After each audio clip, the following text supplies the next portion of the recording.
ಈಗ ಮುಂದಿನ ರಾಶಿ ಕುಂಭ ರಾಶಿಯವರ ಬಗ್ಗೆ ತಿಳಿಸ್ಕೊಡಿ ಗುರುಜಿ.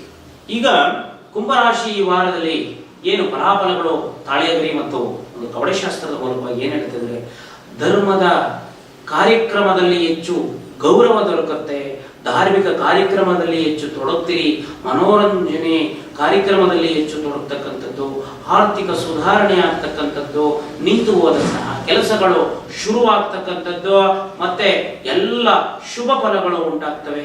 ಆದರೆ ವಾರದ ಕೊನೆಯ 2 ದಿನದಲ್ಲಿ ಸ್ವಲ್ಪ ನಾಗದೋಷ ಉಂಟಾಗ್ತಕ್ಕಂಥ ಮುನ್ಸೂಚನೆ ಇದೆ.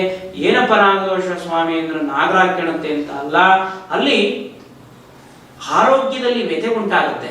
ಏನು ವ್ಯಥೆ ಅಂತಂದ್ರೆ ವಿಪರೀತವಾದಂತಹ ಉದರ ಬೇನೆ ಶುರುವಾಗ್ತಕ್ಕಂಥ ಒಂದು ಲಕ್ಷಣ ಕಾಣಿಸ್ತಾ ಇದೆ. ಹಾಗಾಗಿ ಸುಬ್ರಹ್ಮಣ್ಯನನ್ನ ಆರಾಧನೆ ಮಾಡಿ ಎಲ್ಲಾ ಆಧ್ಯಾತ್ಮಿಕ ಕಾರ್ಯಕ್ರಮದಲ್ಲಿ ದೊರಕಿರ್ತೀರಿ. ಹಾಗಾಗಿ ಅಂತಿಮವಾಗಿ ಸುಬ್ರಹ್ಮಣ್ಯನ ಆರಾಧನೆ ಮಾಡಿ, ಒಳ್ಳೆಯದಾಗುತ್ತೆ. ಧನ್ಯವಾದ ಗುರುಜಿ. ಈಗ ಜನಾಕರ್ಷಣೆ ಯಾವ ರೀತಿ ಮಾಡ್ಬೇಕಾಗ್ತದೆ? ಒಳ್ಳೆಯದು. ಜನಾಕರ್ಷಣೆ ಅಂದ್ರೇನು?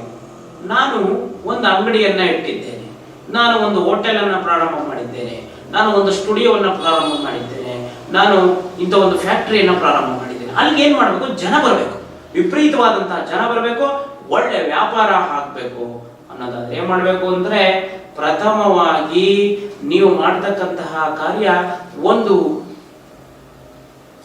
ಕಣ್ಣು ದೃಷ್ಟಿಯ ಬಗ್ಗೆ ನಾನು ಓದ್ ಎಪಿಸೋಡ್ ಅಲ್ಲಿ ನಾನು ಮಾತಾಡಿದೆ. ಅದೇ ರೀತಿಯಾದಂತಹ ಒಂದು ರೆಮಿಡಿಯನ್ನ ನಾನು ಹೇಳ್ತೀನಿ. ಜನಾಕರ್ಷಣೆಗೆ ಏನ್ ಮಾಡ್ಬೇಕಪ್ಪ ಅಂತಂದ್ರೆ, ನಿಮ್ಮ ಮನೆಯಲ್ಲಿ ಇರ್ತಕ್ಕಂತಹ, ನಿಮ್ಮ ಅಂಗಡಿಗೆ ಮುಂಗಟ್ಟಲ್ಲಿ ಇರ್ತಕ್ಕಂತಹ ಉಪ್ಪು, ಒಂದು ಇಡಿ ಉಪ್ಪು, 3 ಒಣಮೆಣಸಿನಕಾಯಿ, 1 ನಿಂಬೆ ಹಣ್ಣು, 1 ಬೆಳ್ಳುಳ್ಳಿಯನ್ನ ತೆಗೆದು ಈಶಾನ್ಯ ಭಾಗದಲ್ಲಿ ಇಡಿ. ತನ್ನಟಿ ತಾನೇ ಜನಾಕರ್ಷಣೆ ಆಗುತ್ತೆ, ವ್ಯಾಪಾರ ವ್ಯವಹಾರ ವಶವಾಗುತ್ತೆ. ಧನ್ಯವಾದ ಗುರುಜಿ.